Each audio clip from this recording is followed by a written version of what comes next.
Okay, so ipakita ko muna sa inyo yung ating ginawa mga kabidyo, okay? Yung ating pinaka-trolley ng ating video, okay?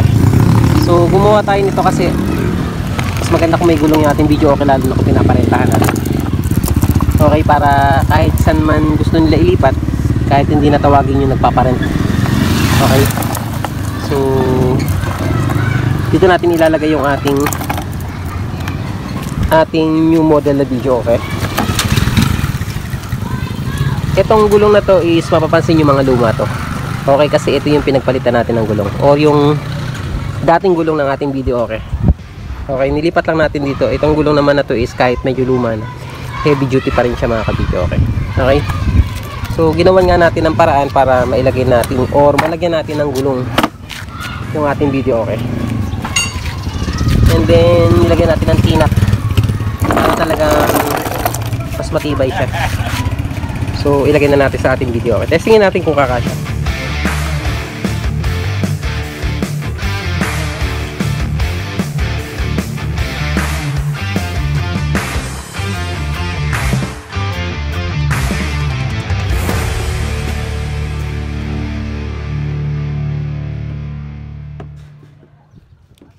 So eksakto naman yung ating dalawang speaker mga kabidyo, okay?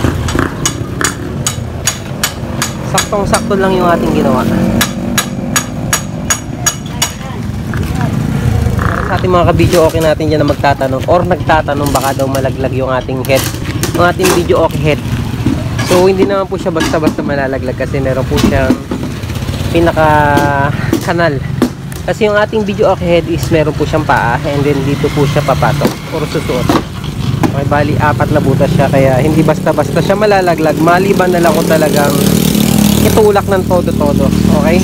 At saka medyo mabigat naman yung ating video okay head.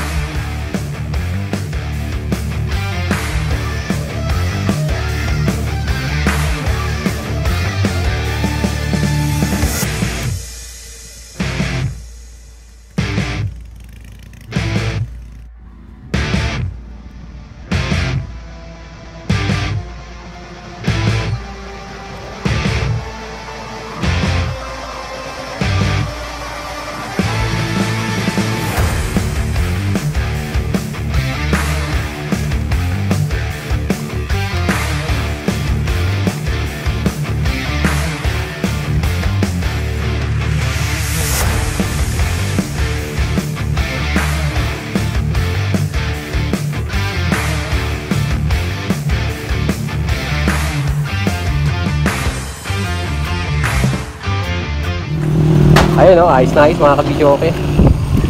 Tulak-tulak lang. May paano yung ating video, okay? O diba? Hindi na mahirap magbuhat.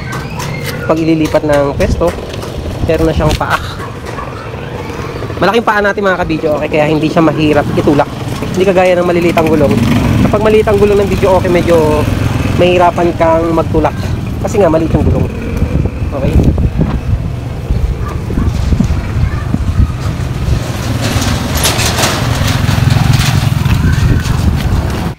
Okay, so testingin natin itulak mga kabidyo, okay yung lahat.